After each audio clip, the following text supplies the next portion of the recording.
तो हमारा जो क्वेश्चन है वो ये है कि आपको ये करना है 7x plus 19y is equal to 230। ठीक है, इस इक्वेशन को सॉल्व करना है हमें। यहाँ पर देखो 7 और 19 दोनों छोटे नंबर्स हैं, तो ये हमारे लिए अच्छी बात है। सी का हमें इतनी कुछ ज़्यादा चिंता करने की ज़रूरत नहीं होती। तो आप जो मोड में लेते हो वो 7 को ही रखो जितना हो सके, छोटे से छोटे नंबर्स को, क्योंकि m जब छोटा होगा तो हमारे लिए उतना ही बेटर होता है उस इक्वेशन को सॉल्व करना। तो इस केस में हम क्या करेंगे, हम लिखेंगे 19y minus 213 is equal to minus 7 of x। तो आपके पास sorry minus 7 times of minus x, तो क्या हो जाएगा, 7 डिवाइड्स 19y माइनस 213। 7 जो है 19y माइनस 213 को डिवाइड करेगा। इसका मतलब क्या हुआ, 19y is congruent to 213 mod 7। ठीक है, ये सिंपली हमारी इक्वेशन जो है वो कन्वर्ट हो गई। अब हम यहाँ से y की वैल्यू निकालेंगे। y की वैल्यू निकालने के लिए अभी हम कुछ और चीज़ें कर सकते हैं। जैसे एक चीज़ हम क्या कर सकते हैं, 19 जो है वो 7 से बड़ा है, 19 इज ग्रेटर देन 7। तो इसका मतलब क्या हुआ, हम क्या कर सकते हैं, इसको डिवाइड कर सकते हैं। तो हमारे पास ये आ जाएगा 5 इज कॉन्ग्रुएंट टू 19 मॉड 7, और फिर दोनों साइड मल्टीप्लाई कर सकते हैं। तो 5y is congruent to 19y mod 7। तो इससे बेनिफिट क्या होगा, 5y 19y के कॉन्ग्रुएंट है और 19y 213 के। सो इन दोनों से हम कंक्लूड क्या कर सकते हैं, this implies 5y is congruent to 213 mod 7। ठीक है, यहाँ तक क्लियर है बच्चों? Yes sir, yes sir. अब क्या करना है, 213 को 7 से डिवाइड करना है, तो करो। 213 को 7 से डिवाइड करते हैं तो आपके पास आता है 21 और 3 रिमाइंडर आएगा। तो इसमें हम क्या कर सकते हैं, 213 इज कॉन्ग्रुएंट टू मॉड 7। तो अब इन दोनों का यूज़ कर लो ट्रांजिटिविटी में कि 5y 213 के कॉन्ग्रुएंट है एंड 213 3 के।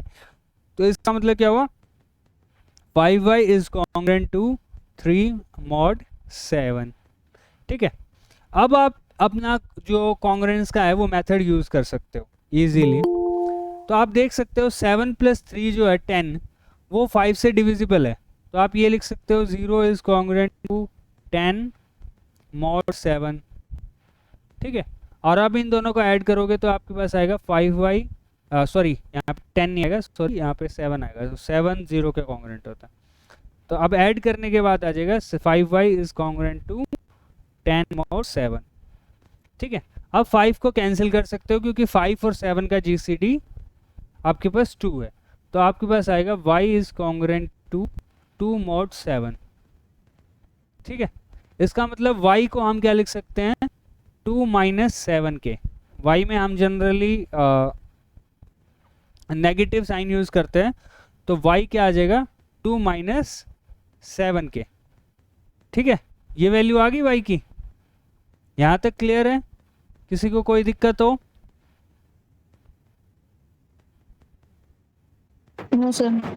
ओके, अब आगे क्या करना है हमें, अब हमें जो हमारी ओरिजिनल इक्वेशन थी वो थी 7x plus 19y is equal to 213। अब इसमें हमें पुट करना है इसके वैल्यू को, तो पुट कर दो।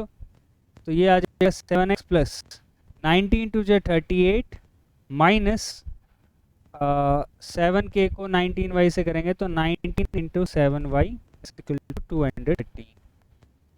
तो अब क्या करो, y की वैल्यू तो सॉरी यहाँ पे k आएगा 7k, y की वैल्यू हमने पुट करी है, y की वैल्यू पुट की है मैंने 2 माइनस 7k। तो 7x किसके इक्वल आ जाएगा, 213 में से आप 38 माइनस करोगे तो आपके पास यहाँ पे आएगा 5 और ये हो जाएगा 17, तो 175 आएगा। ठीक है, तो ये हो जाएगा 175 प्लस 19 इंटू 7k, और यहाँ से x की वैल्यू क्या आ जाएगी, x की वैल्यू आपके पास आएगी दैट इज 225 प्लस 19k, ठीक है, 25 प्लस 19k, और y की वैल्यू जो है वो आई है आपके पास 2 माइनस 7k, ठीक है। आपकी बुक में जो आंसर दे रखा है वो भी मैं बता देता हूँ। बुक में आंसर दे रखा है 6 plus 19k and y is equal to 9 plus 9 minus 7k। तो ऐसा नहीं है कि आपका आंसर जो आया वो गलत है, नहीं, आप यहाँ पे ध्यान से देखो, अगर आप 6 में 19 ऐड करते हो तो 25 आ जाएगा, और जब आप 19 ऐड कर रहे हो तो यहाँ पर आपको 7 सब्ट्रैक्ट करना पड़ेगा, तो आपके पास 2 आ जाएगा, ठीक है। बेसिकली क्या है कि ये सिर्फ k के वैल्यू के ऊपर डिपेंड करता है, तो ये फॉर्म अलग अलग है इनकी। आंसर सही है आपका, आंसर कोई गलत नहीं है। एग्जाम में अगर ये लिख के आ जाओगे तो गलत नहीं होगा, वो सही है, वो आप सही मेथड से करते चले जाओ, वो सिर्फ फॉर्म डिफरेंट है। इसने उसको 6 प्लस 19k लिख दिया, आपने 25 प्लस 19k लिख दिया, तो फ़र्क क्या होगा, जब ये आपके k की वैल्यू 0 लेगा तो आप x की वैल्यू उसके पास 6 आएगी, और आप जब k की वैल्यू लोगे से -1 तो आपके पास x की वैल्यू 6 आ जाएगी, और यहाँ पे y की वैल्यू 9 आ जाएगी, और यहाँ पर आपके पास y की वैल्यू 9। मतलब जो वैल्यू इसको k के 0 के लिए मिल रही है वो आपको k इज इक्वल टू -1 के लिए मिलेगी, मतलब एक स्टेप पीछे है, ठीक है, और कोई डिफरेंट नहीं है। जब ये k की वैल्यू 1 रखेगा तो इसको मिलेगा x 25 और y इसको मिलेगा 2, और आप जब k की वैल्यू 0 रखोगे तो आपको मिलेगा 25 एंड 2, तो बस यही फ़र्क है, और कोई ज़्यादा फ़र्क नहीं आएगा। तो अब हमारे पास जो सॉल्यूशन है, आप जनरल सॉल्यूशन लिख सकते हो, x is equal to 25 plus 19k and y is equal to 2 minus 7k, ठीक है। अब क्या करना है इसके बाद, उसने कहा कि इसमें सिर्फ आपको पॉजिटिव सॉल्यूशंस बताने हैं इसके। तो अगर आप k को पॉजिटिव लेते हो, k को पॉजिटिव लेते हो तो x तो हमेशा पॉजिटिव ही रहना है, ठीक है। x हमेशा पॉजिटिव रहेगा जब k पॉजिटिव होगा। x नेगेटिव कब होगा आप ये देखो, x नेगेटिव तब ये होगा जब k की वैल्यू आप लेस देन -1 लोगे, मतलब -2 आपने ली, -3 आपने ली, -4 आपने ली, तब k x की वैल्यू नेगेटिव हो जाएगी। तो x is negative less than 0 if k आपके पास क्या हो, less than equal to -2। y negative कब होगा, y नेगेटिव जब होगा जब आप k की value greater than equal to 1 लोगे, ठीक है। 1 भी लोगे तो भी y जो है नेगेटिव हो जाएगा, क्योंकि -5 हो जाएगा। तो y नेगेटिव कब होगा, जब k की वैल्यू क्या होगी आपके पास ग्रेटर देन इक्वल टू 1। तो यानी k की वैल्यू -2 पे भी नेगेटिव है, और k की वैल्यू 1 से बड़ी हो जाए तो भी वो नेगेटिव। तो पॉजिटिव कब होगी, ऑब्वियसली k की वैल्यू क्या होनी चाहिए, -1 और 0, सिर्फ इन दो वैल्यूज के ऊपर ये पॉजिटिव होगा। तो इसका जनरल सॉल्यूशन जो है, यानी पॉजिटिव जनरल सॉल्यूशन, वो आप कह सकते हो कि x is equal to 25 plus 19k and y is equal to 2 minus 7k, और k की वैल्यू आप रखोगे -1, 0, ठीक है। आई बात समझ में बच्चों? Yes sir. ठीक है, ऐसे करना है, और आंसर डिफर कर सकता है, बस आप अपनी तरफ से सही कैलकुलेशंस करोगे तो फॉर्म डिफरेंट आएगी लेकिन आंसर सेम ही होगा। वहाँ पे उनका k10 है तो उससे कंफ्यूज मत होना। ओके, तो अब हम चलते हैं आज के टॉपिक पे, दैट इज फॉर्मेट्स थ्योरम, ठीक है। फॉर्मेट थ्योरम के बारे में अब हम पढ़ेंगे। तो इसके लिए पहले मैं आपको एक चीज़ बताना चाहता हूँ। फॉर्मेट थ्योरम से पहले बाइनोमियल थ्योरम पढ़ के आए हुए होगे आप,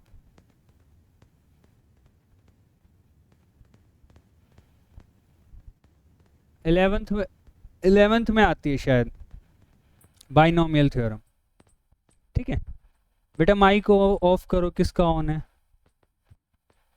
बाइनोमियल थ्योरम क्या कहती है कि अगर हम a प्लस b की पावर n लेते हैं, ठीक है, तो वो ये ओपन कैसे होगा, एक n c0 a की power n plus n c1 a की power n minus 1 into B plus में n c2 a की पावर n माइनस 2 b के square plus up to last में जो है आपके पास आएगा n c n minus 1 a की पावर 1 इंटू बी की पावर n माइनस 1 प्लस में n c n b की पावर n और a की पावर 0 हो जाएगी, ठीक है। ये बाइनोमियल थ्योरम रिवाइज होगी सबको, आप लोगों ने करी हुई है ये, ठीक है। तो इसका यूज़ करने वाले हैं अभी हम, तो मैंने स्टेटमेंट बता दिए हैं। अब जो थ्योरम करने वाले हैं हम फर्मेट थ्योरम से पहले, फर्मेट थ्योरम पहले थ्योरम करने वाले हैं, तो उस थ्योरम का मैं स्टेट कर देता हूँ। वो थ्योरम कहती क्या है कि सपोज करो आपके पास p एक प्राइम नंबर है, ठीक है, p is a prime number और ai जो है ai वो इंटीजर में बिलोंग करते हैं, ठीक है। कहाँ से कहाँ तक, 1 less than i less than equal to n, मतलब a1 a2 up to an तक आपके सारे के सारे इंटीजर्स हैं, ठीक है। तो आपके पास क्या होगा, a1 plus a2 plus up to an, इन सब का सम करके अगर आप इसकी पावर p करते हो तो वो आपके पास आएगा a1 की पावर p प्लस a2 की power p plus up to an की power p plus multiple of p, मतलब एक नंबर जो p का मल्टीपल होगा, यानी एक नंबर जिसको p डिवाइड करेगा। मतलब p इनको भी डिवाइड कर सकता है, ऐसा कोई ज़रूरी नहीं है, लेकिन जो बाकी इनके अलावा जो नंबर होंगे वो सारे p से डिविजिबल होंगे ही होंगे। आई बच्चों थ्योरम की स्टेटमेंट समझ में आ गई, क्या कहना चाह रहे हैं?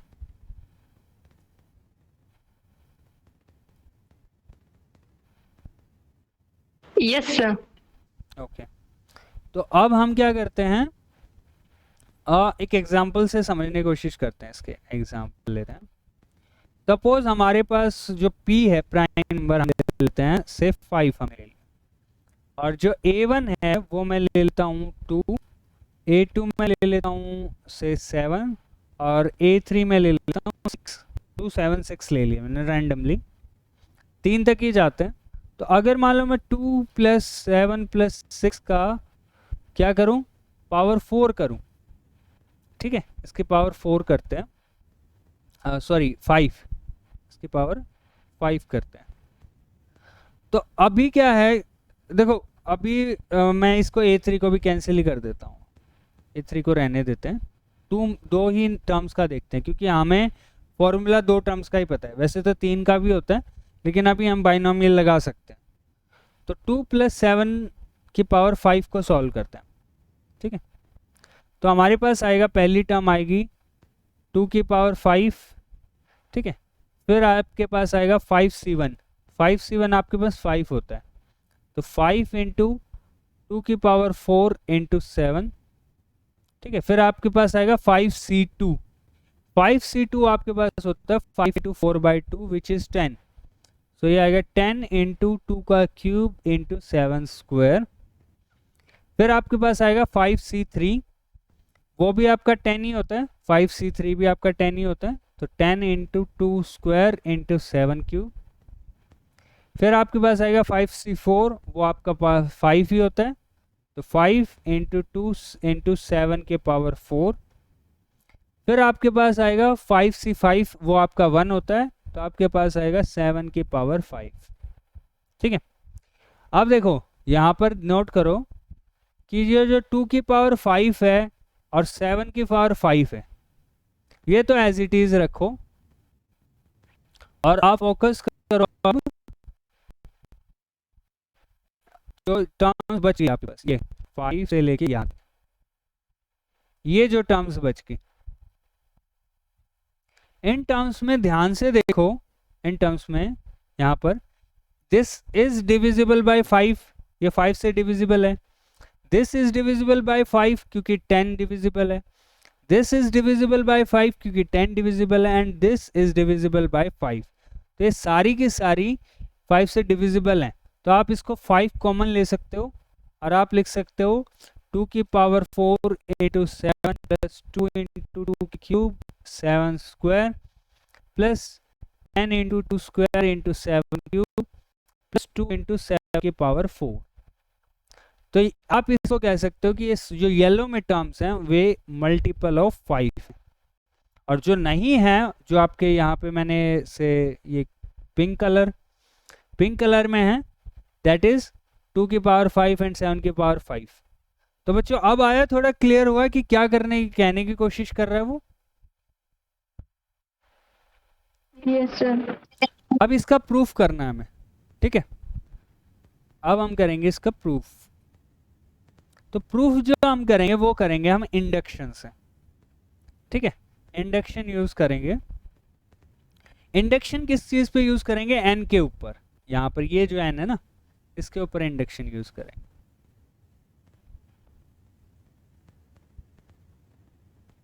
ठीक है, कैसे यूज करेंगे देखो।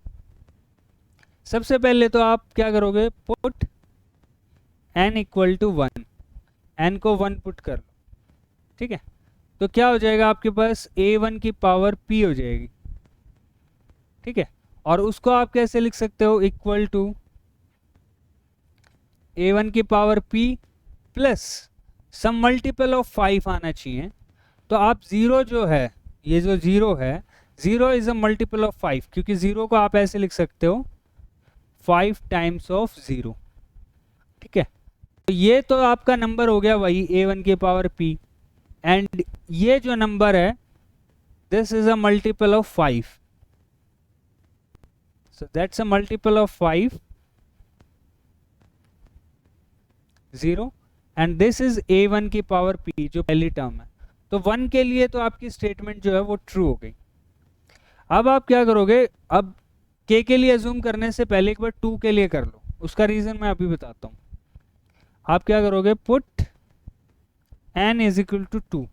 इसका मतलब क्या हुआ, आपके पास आ गया a1 की प्लस a2 की पावर p, ये चीज आ गई। इसके ऊपर आप बाइनोमियल थ्योरम लगा सकते हो, ठीक है। तो बाइनोमियल थ्योरम से हम इसको एक्सपेंड करेंगे, तो हमारे पास आएगा a1 की पावर p, ठीक है, प्लस में nc1 a1 की power p minus 1 into a2, plus में अप टू चलता चला जाएगा ये nc(n माइनस 1 तक, और वहाँ पे आएगा a1 इंटू a2 की पावर p माइनस 1, सॉरी यहाँ पर n नहीं आएगा, यहाँ पे p आएगा, pc1 p, क्योंकि पावर p है ना, और यहाँ पर भी आपके पास क्या आएगा, p माइनस 1 आएगा। तो पावर p है तो pc1 pc2 ऐसे चलेंगे, और लास्ट में आपके पास आएगा जो लास्ट टर्म होगी वो होगी a2 की पावर p, ठीक है। तो यहाँ पर a1 की पावर p और a2 की पावर p ये तो हमारे अलग हो गए, इनका तो हमें कोई रोल करना ही नहीं है। अब जो बच गया वो ये टर्म्स बच गई, यहाँ से लेके यहाँ तक। हमें इन सब में से p कॉमन लेना है, ठीक है। तो जैसा कि हमने ऊपर एग्जाम्पल देखा, ऊपर जो एग्जाम्पल किया मैंने, उसमें देखो जो भी कॉमन आ रहा था 5, वो 5c1 से 5c2 से 5c3 से और 5c4 से कॉमन आ रहा था। तो इसके लिए एक क्लेम करते हैं हम, बीच में एक क्लेम करेंगे। वो क्या करेंगे क्लेम, कि p divides p c k where k क्या हो 1 से लेके p माइनस 1 तक। मतलब क्या है कि p जो है pc1 को भी डिवाइड करता है, pc2 को भी डिवाइड करता है, सभी को डिवाइड करेगा, ठीक है। p इन सबको डिवाइड करेगा। बड़ा ही सिंपल सा है इसका प्रूफ। आप pck को लो, pck इसको ओपन करोगे तो आपके पास आएगा p factorial divided by k factorial into p minus k factorial, ठीक है। यहां तक आ गया।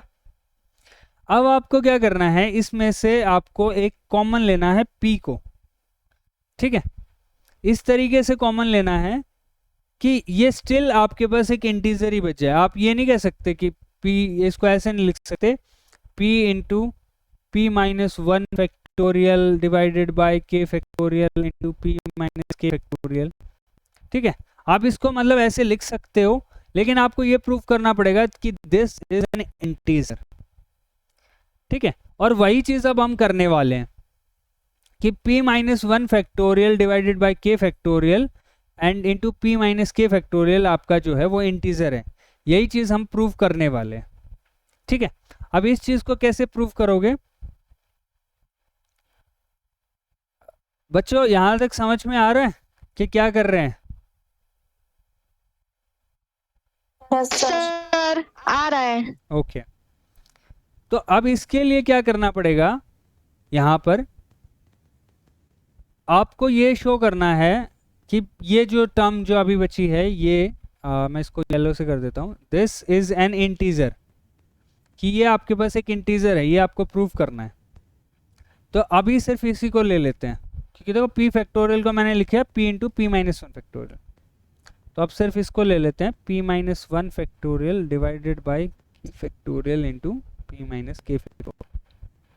ठीक है, इसको मैं ओपन कर सकता हूं ऐसे, इसको मैं लिख सकता हूं p minus 1 p minus 2 up to p minus k p minus k plus 1 into p minus k factorial divided by k factorial into p minus k factorial. ये चीज़ लिख सकता हूँ। एग्जाम्पल से बताता हूँ कि ये मैंने क्या किया है। सपोज आपके पास p की वैल्यू आपके पास 5 है और k की वैल्यू p को थोड़ा बड़ा ले लेते हैं, से p इज इक्वल टू आपका 11 प्राइम नंबर और k की वैल्यू हम 3 ले लेते हैं। ठीक है, तो p minus 1 factorial that is 10 factorial divided bye 3 factorial into 11 minus 3 factorial आपके पास हो जाएगा 8 फैक्टोरियल। ठीक है, ये ऐसे है। तो मैंने 10 को क्या लिखा है, 10 इंटू 9 इंटू 8 फैक्टोरियल। ठीक है, तो यहाँ पर देखो अगर मैं p को 11 रखता हूँ तो 11 माइनस 1 10, 11 माइनस 2 9 और k की वैल्यू यहाँ पर ये k की वैल्यू जब आप 3 रखोगे तो ये सिर्फ p माइनस 2 तक ही जाएगा into 8 factorial and divided by 3 factorial into 8 factorial. तो 8 फैक्टोरियल से 8 फैक्टोरियल कैंसिल हो गया और आपके पास यही टर्म बच गई 10 इंटू 9 डिवाइडेड बाय 3 फैक्टोरियल। आई बात समझ में बच्चों? सर ओके, अब जो नेक्स्ट चीज है उसको ध्यान से देखो। इसमें यहां तक पहुंच चुके हैं हम, तो p माइनस के फैक्टोरियल आपका कैंसिल हो गया, तो आपके पास बच गया p minus 1 into P minus 2 up to p minus K plus 1 divided by k factorial. अब मुझे ये बताओ ऊपर वाली जो टर्म्स हैं, ये जो टर्म्स हैं ये कितनी टर्म्स हैं? नंबर ऑफ टर्म्स बताओ इनका, नंबर ऑफ टर्म्स।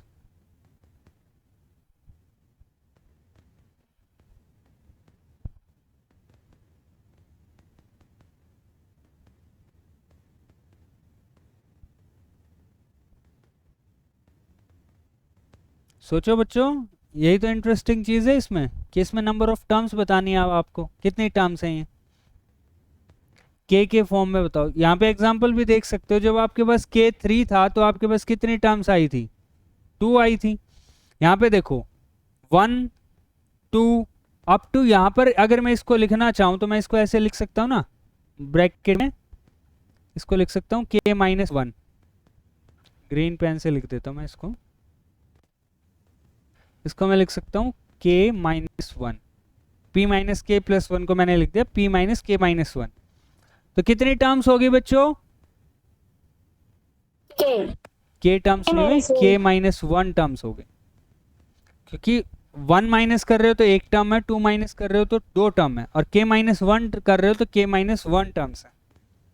ठीक है, यहां तक क्लियर है? आप बिल्कुल हल्का सा यहाँ पर थोड़ी सी हमें दिक्कत क्या हो गई कि अगर मान लो जस्ट इन केस ये के टर्म्स होती तो आपका क्वेश्चन सॉल्व हो जाता। आप कह देते ना कि के फैक्टोरियल डिवाइड्स कॉन्सिक्यूटिव के इंटीजर्स को। ये रिजल्ट आप लोगों ने किया हुआ है कि प्रोडक्ट ऑफ के इंटीजर्स इज डिविजिबल बाय के फैक्टोरियल। तो यहां पर अब थोड़ी सी कसर रह गई, अगर आपके पास के टर्म्स होती तो आपका काम हो जाता।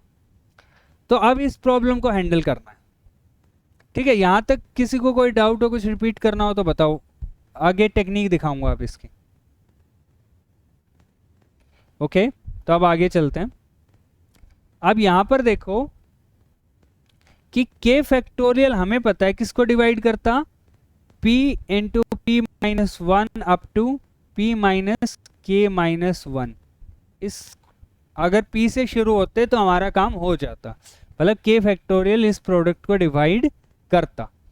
लेकिन इस चीज़ को आप ऐसे देख सकते हो कि मैं इसको तो इससे हाईलाइट कर दूं और इसको मैं येलो से कर दूं, तो आप ये देखो, इसको इससे कंपेयर करो कि a divides B C and a और b का जीसीडी आपके पास 1 है, तो this implies a divide c। ये गॉस थ्योरम थी जो हमने करी थी। k फैक्टोरियल और p का जीसीडी अगर मान लो 1 हो जाता, मान लो ये 1 हो जाता, तो हम कह सकते थे this implies k factorial divides p minus one up to p minus K minus one. ठीक है, ये चीज हो जाती ना। Yes sir. तो अब आपको सिर्फ ये देखना है कि k फैक्टोरियल इंटू पी का जीसीडी 1 है या नहीं। अब सारी चीज आ गई इस बात के ऊपर। अब इसको कैसे प्रूव करोगे?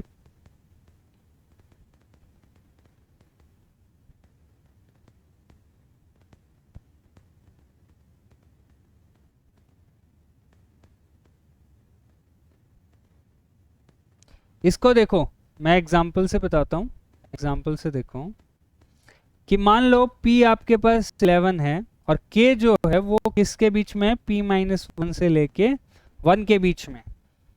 ठीक है, तो k फैक्टोरियल को जब आप ओपन करते हो तो आप शुरू करते हो 1 into two up to k minus one k तक, सॉरी।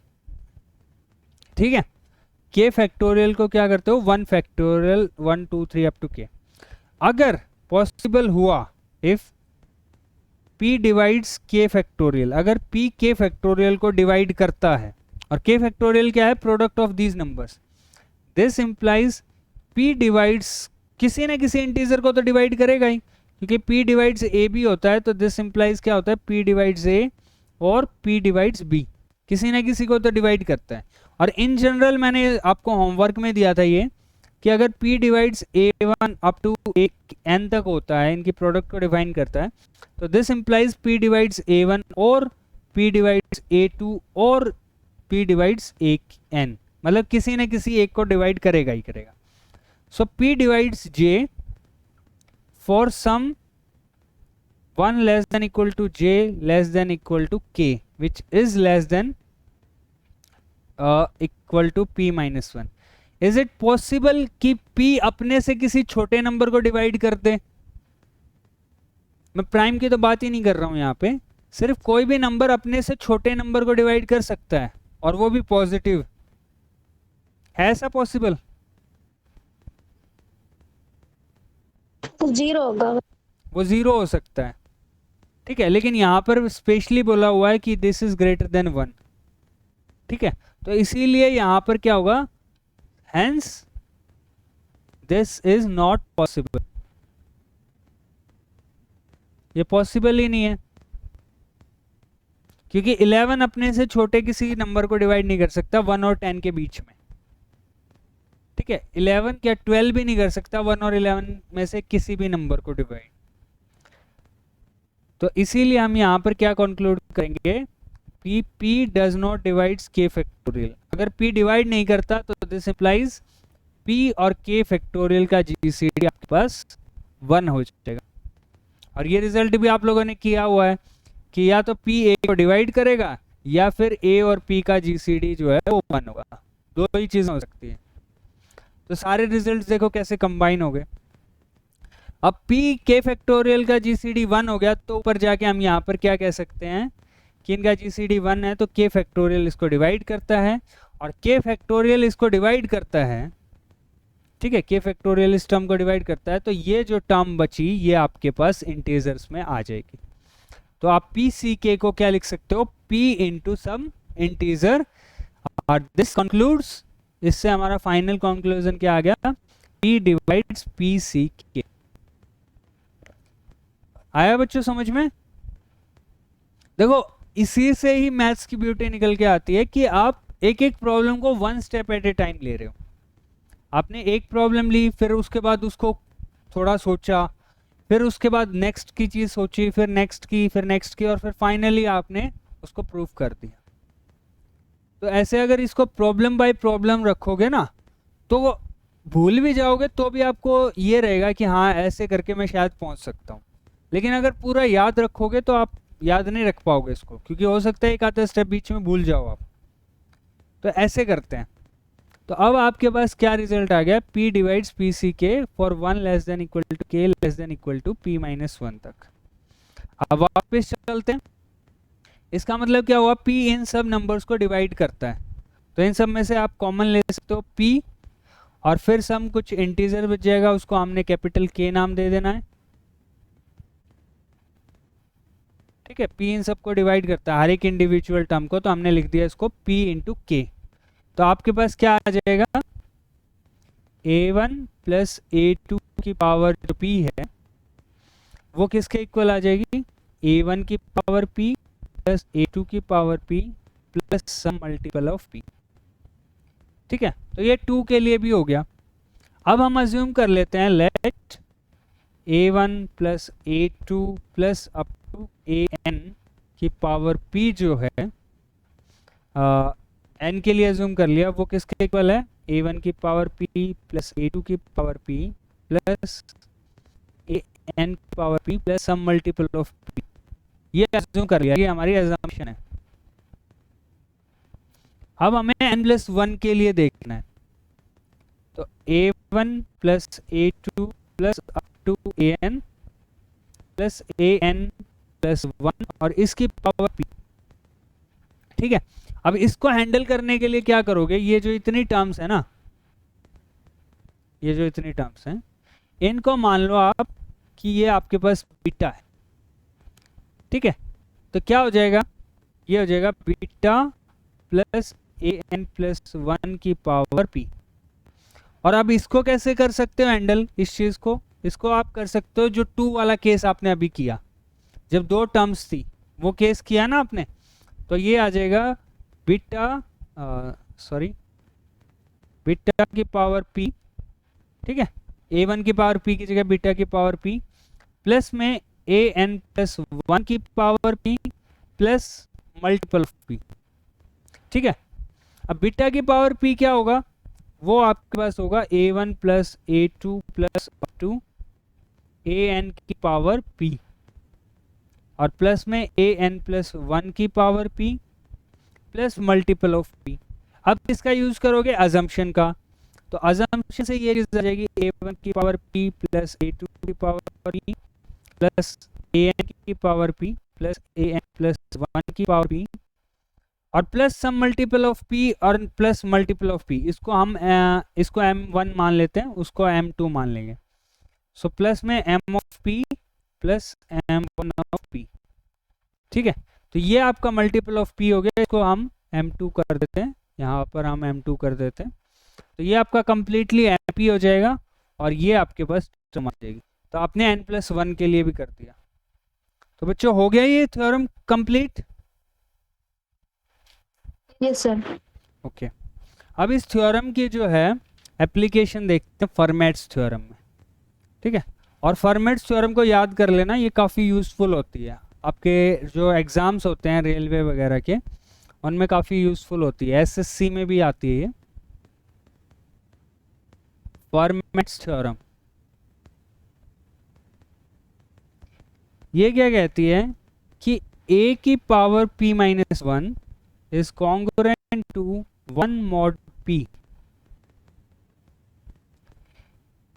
और यहाँ पर क्या है, p is a prime, p आपके पास कोई प्राइम नंबर है, and a belongs to integer such that a और p का जो जीसीडी है वो आपके पास 1। ठीक है, यहां तक हो गया आपके पास? स्टेटमेंट समझ में आ गई क्या कह रहे हैं? Yes, sir. ओके अब इसमें क्या करना है, इसका प्रूफ देखो। प्रूफ बड़ा ही सिंपल सा है। आप a को कैसे लिख सकते हो? a आप यहाँ पर जो है हम पॉजिटिव ले लेते हैं अभी के लिए, a को हम नेचुरल नंबर्स में ले लेते हैं स्टार्टिंग में। ठीक है, नेगेटिव के लिए बाद में हैंडल करेंगे इस चीज़ को।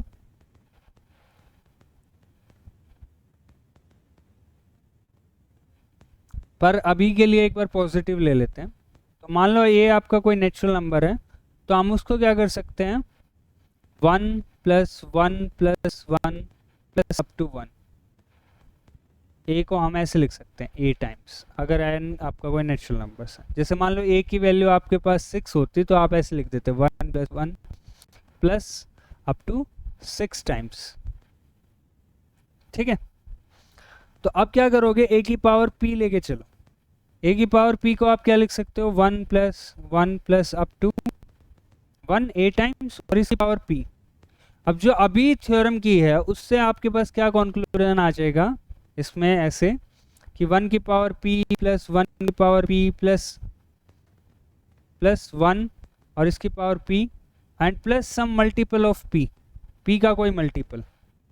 ठीक है, सो दिस इम्प्लाइज ये जो टर्म्स हैं ये सारी की सारी ये आपके पास p होगी, सॉरी ये आपके पास होगी a, क्योंकि a टाइम्स है और 1 की पावर p तो 1 होता है, और ये a टर्म्स हैं क्योंकि ये a टाइम्स आई थी ये टर्म्स, तो ये आपके पास a हो जाएगा। तो यहाँ से कंक्लूजन हो जाएगा a की power p is equal to a plus multiple of p। ठीक है, यहाँ तक किसी को कोई डाउट हो? ओके तो No, sir. आगे बढ़ते हैं फिर। दिस इम्प्लाइज हम क्या कह सकते हैं कि a raise to power p minus a is equal multiple of p, means p times of some integer से capital K। This implies p इसको डिवाइड करता है a की पावर p माइनस a को। दिस इम्प्लाइज a की power p is congruent to a mod p। ये चीज हो गई। लेकिन अगर आप ध्यान से देखो तो वहां पर क्या है, a की पावर p माइनस 1 है। तो आप इस रिजल्ट को याद कर सकते हो इन जनरल। ठीक है, इन जनरल ये चीज ट्रू होती है कि a की power p is congruent to a mod p। लेकिन हम a की पावर p माइनस 1 में क्यों इंटरेस्टेड हैं वो जब क्वेश्चंस करेंगे तब पता चल जाएगा। इसमें अभी तक आपने नोट करो मैंने a और p का GCD 1 का यूज नहीं किया, वो मैं आप करने वाला हूँ, क्योंकि मुझे पता है कि a और p का GCD हमारे पास 1 है, तो मैं इसमें से एक a को कैंसिल कर सकता हूँ। मतलब a इंटू a की power p minus 1 is congruent to a mod 1 mod p, और क्योंकि इनका GCD 1 है तभी मैं कैंसिल कर सकता हूँ, तो मैं इनको कैंसिल कर दूंगा और हमारे पास रिजल्ट आएगा a की power p minus 1 is congruent to 1 mod p। ठीक है, ये चीज क्लियर होगी बच्चों? Yes, sir. ओके अब पॉइंट आता है कि ये सारी तो है ना आपके लिए नेचुरल नंबर्स के लिए ट्रू है। मान लो आपके बुक में दे नहीं रखा है, पर मान लो आप नेगेटिव हो, आपका a मान लो लेस देन 0। ठीक है, तो क्या होगा, दिस इम्प्लाइज माइनस a आपका नेचुरल नंबर्स में हो जाएगा। मान लो a की वैल्यू जो है आपके पास -5 है और आपको प्रूफ करना है -5 की पावर प्राइम में 11 ले रहा हूँ 10 इज कॉन्ग्रुएंट टू 1 mod 11। ये आपको प्रूफ करना है। तो आप कैसे कर सकते हो इसको, सिंपली कि जो अब यहां पर ही देखो, इसी को ही देखो, -5 की पावर 10 है। ठीक है, ये क्या है, -5 की पावर 10। तो अगर आप इसको ओपन करते हो तो आपके पास 5 की पावर 10 ही हो जाएगी, और p आपका प्राइम है और p नॉट इक्वल टू 2 हुआ, तो इसका मतलब this implies p is odd. ठीक है, तो a की पावर जो माइनस p है, सॉरी माइनस a की पावर p माइनस 1, जो p माइनस 1 है वो इवन नंबर हो जाएगा, तो ये a की पावर p माइनस 1 के इक्वल ही आ जाएगा, ये दोनों इक्वल हैं। ठीक है, और माइनस a आपका पॉजिटिव है, तो this is congruent to 1, this is congruent to 1 mod p, तो a की power p minus 1 is congruent to 1 mod p। ये चीज हुई क्लियर? नेगेटिव्स कैसे हैंडल करोगे आप, क्योंकि p माइनस 1 जो पावर है वो इवन हो जाएगी, तो वो माइनस को अपने आप पॉजिटिव कर देगी। आई बात समझ में? सर दोबारा बताने। ओके, जैसे मान लो आपके पास p की a की वैल्यू मान लो -7 होती, तो अगर आप -7 की पावर p माइनस 1 करोगे तो वो क्या होगा, 7 की पावर p माइनस 1 ही हो जाएगी, क्योंकि p माइनस 1 जो है वो इवन है, क्योंकि सारे प्राइम्स जो होते हैं वो ओड होते हैं एक्सेप्ट 2। अभी हम 2 का केस बाद में हैंडल करेंगे, एक्सेप्ट 2 की बात कर रहा हूँ मैं। So p minus 1 is even, तो -7 की power p minus 1 is equal to 7 की power p minus 1, which is congruent to 1 mod p। ठीक है, अब 7 को यहाँ पे माइनस a कर सकते हो, minus a is congruent to a की power p minus 1, and that is congruent to a mod p। आई बात समझ में बच्चों ये चीज? Yes sir. Yes sir. Okay, अब रह गया केस 2 वाला। तो 2 के केस में जब आपका प्राइम आपके पास 2 है, तो आप क्या प्रूफ करना चाह रहे हो कि a इज कॉन्ग्रुएंट टू, ठीक है, a is congruent to 1 mod 2। अगर आपके पास क्या हो, a और 2 का GCD 1 है। ठीक है, अगर a और 2 का GCD 1 है, तो this implies 2 does not divide से, 2 a को डिवाइड नहीं करता, this implies a is odd, और a ऑड है तो इसका मतलब वो 1 के कॉन्ग्रुएंट ही होगा, क्योंकि रिमाइंडर के उसका रिमाइंडर क्या आएगा, 1 आएगा। इसका मतलब a को हम क्या लिख सकते हैं, 2q minus plus 1, so this implies 2 divides a minus 1, this implies a is congruent to 1 mod 2, और यहाँ पर a पॉजिटिव और नेगेटिव हो कोई फर्क नहीं पड़ता। हो गए सारे केस?